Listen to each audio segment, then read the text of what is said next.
guess we'll start. Okay, we're on page 146. If you want to follow along, there's one there.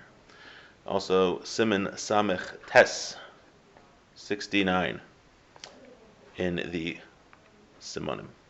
So we were talking about last week the body and the soul. What is a body? What is a soul? And how do they interact? And we talked about Tchias HaMesim last week, the resurrection of the dead. So the resurrection of the dead, let's just go quickly, it's something we've talked about before, but just quickly review. Human history, what does human history look like? So we're in now 5782, right? Yeah, 5782.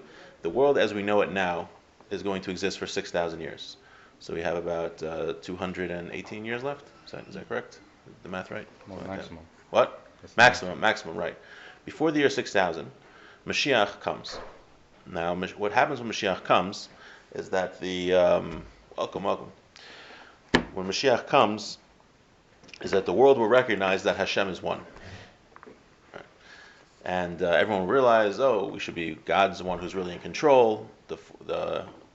We were making a mistake by following all these other forces of evil throughout our existence. And everyone will recognize that Hashem is one. The temple will be rebuilt. That's when Mashiach comes. That's before the year 6000. At some point after that, there's going to be the resurrection of the dead. When people who died, their souls will be put back into their bodies. Now, if there's reincarnation and people had multiple bodies, which body? I don't know. How old will they be? I don't know. Something we have to research, but that's definitely talked about. But people will be resurrected, and we're going to learn what the purpose of all this is. And then after that, the world will be transformed into a spiritual world, and people's bodies will become more spiritual because of the impact of the soul when it gets put back in the body at the resurrection of the dead. So that's what's going to happen. So we're going to get to that soon. We're going to talk more about that. We talked about it last week. The Ramchal is going to talk more about that. But now he's going into more detail about what the soul does. What is the job of the soul in this world? Okay, so Samach Tes. Amr HaNeshama, says the Neshama. This concept definitely needs explanation. Why did Hashem make the body and the soul two separate creations? We have a body, we have a soul. Why didn't he just make humans?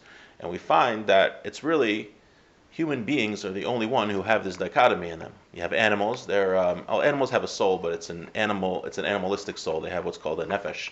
Maybe they have part of a ruach. Also, that's like a lower level soul. That's the part of the soul that just desires physical gratification, reproduction, stuff like that. But they don't have a neshama, which part of their soul which yearns to get close to Hashem. Animals do not have that. And then you have angels. Angels just have a soul. They don't have a body. Human beings are the only being that have a combination of a body, like an animal, and a soul similar to an angel. Not exactly an angel, similar to an angel. In fact, when we say Asher Yatzar many times a day, the blessing after going to the bathroom. Some of us say it more than other people. But we say Umafli Lasos. It's a Pella. A Pella is a wonderment. It's a wonderment that Hashem made us like this. And the wonderment is that we could have these two opposites, this soul which yearns to cleave to Hashem and do mitzvos and Torah, and a body which just has physical desires which just wants to be gratified physically. And these two opposites can be connected together. And really, the purpose of the soul, we're going to learn, is to sanctify the body. And if people knew, if we realize what the blessing of Asher Yatzar was when we said it, and how it really boils down to the basic building blocks of how a human being is created and what our purpose is, we would all say it with a lot more intent. Instead of being embarrassed, maybe when we're in front of non-Jews and we're saying it, we would say it proudly. And if they knew what it was, they would want to say it also. Mershi once said, as I was very impressed one time, you're in a rest stop sometimes in the turnpike, so if you're saying Asher Yatzar in the public place, you're kind of embarrassed. You want to say it quickly and make sure no one sees you. Mershi was there with his hat and his kapota in the middle of everyone. He puts his hand over, has his eyes closed, and he's it looks like in the middle of Shema Yisrael, Asher Yatzar. In the middle, he doesn't care who's around. Very impressive, Just want to say, proud to say Asher Yatzar, proud to be a Jew. And to know what Asher Yatzar means, to really think about it, this combination of this holy soul and this body, and how it's all about how the soul sanctifies the body and we get close to Hashem by saying it. Okay, but let's learn more about how the soul sanctifies the body. So Hashem made human being these two opposite components. He didn't make it one creation. Hashem could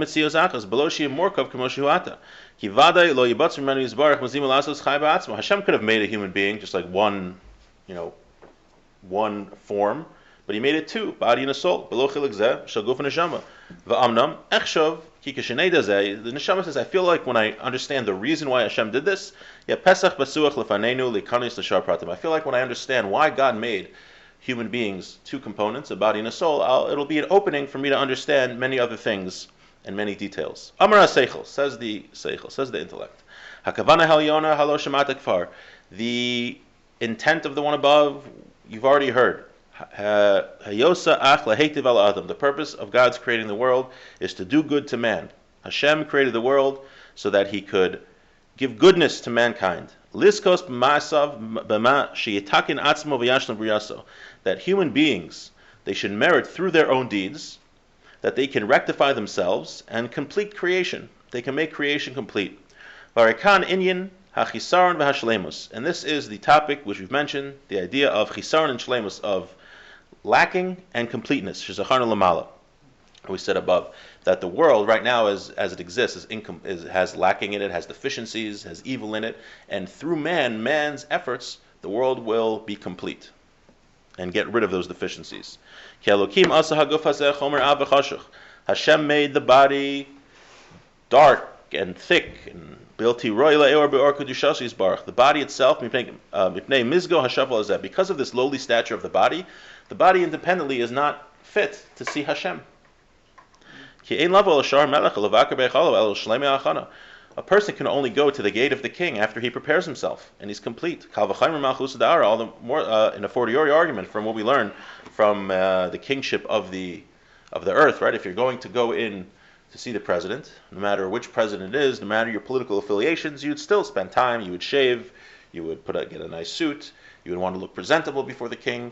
So here too, you don't just go into Hashem, go in front of Hashem without preparing ourselves. So he says the body by itself is not fit to go into the king. This darkness of the body, which was put into this darkness that was put into human beings in their body, so that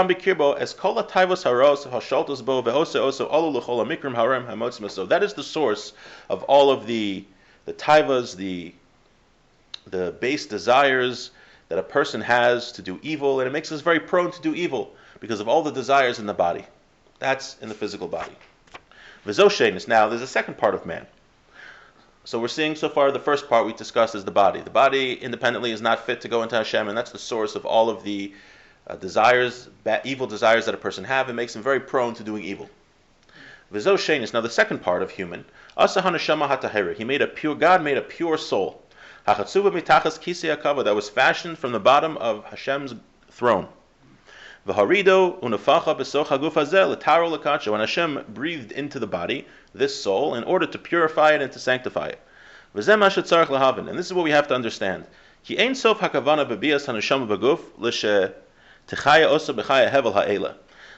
purpose of Hashem putting the soul into the body is not for the situation in which we are in now. The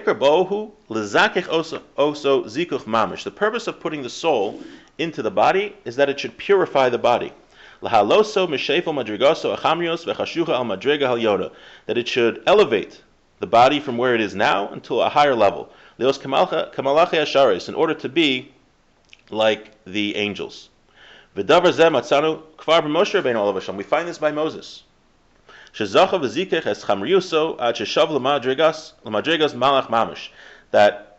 Moshe's soul purified his body to the point where he was like an angel.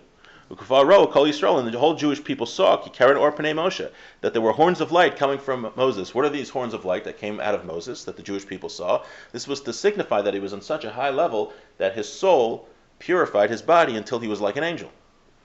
Right, so you have this physical body which wants to do, has desires to do evil and just wants to self-gratification and whatnot, and the soul purifies the body. And Moses did it to such a point where there was light, spiritual light coming from him. The Chanoch, Eliyahu, we find this also, or a similar thing by Chanoch and Eliyahu, Elijah. They went up to heaven and they're still when they were still in their bodies. Right? Usually, a person passes away, his body stays here, and his soul goes up. But Eliyahu and Chanoch, their bodies went up to heaven. What was the idea that their bodies went up to heaven? That their soul had purified their body to the point where they were like, it seems like they were like angels. Now, how does the soul purify the body? How does it do it? How come we're not just like angels right now? Because of the soul purifying the body? The answer is by studying Torah and doing mitzvos. That's how. Hiner mitzvah v'Torah or. Because the lamp of a mitzvah and Torah is light. Torah mitzvos, and the more that a person acquires Torah and mitzvos, marbe zikuch laguf hahu, the more his body will be purified. It was a chus la'atzmo, and it will be a merit for him. Shehimakayemes ratzon kono, that he fulfills the desire of his Creator. Now, I think I mentioned this before. You see, even by the great rabbis today, they have a certain light in their countenance. And a photographer in Israel told my Rashiva that sometimes, she takes pictures of different big rabbis, and sometimes she can get the light of these rabbis on film. Sometimes she can't get it on film.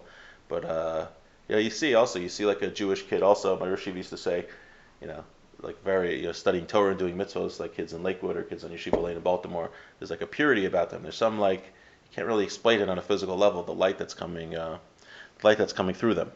But so what the Ramchal is saying, that the purpose of the soul is to purify the body from its physical state. And we also learned last week that the reason there's Tchias HaMesim, the resurrection of the dead, is that since the soul and the body both served Hashem in this world, so it only makes sense that the soul and the body will be rewarded. Because it's not fair that if our soul and our body was serving Hashem in this world, that only our soul should be rewarded.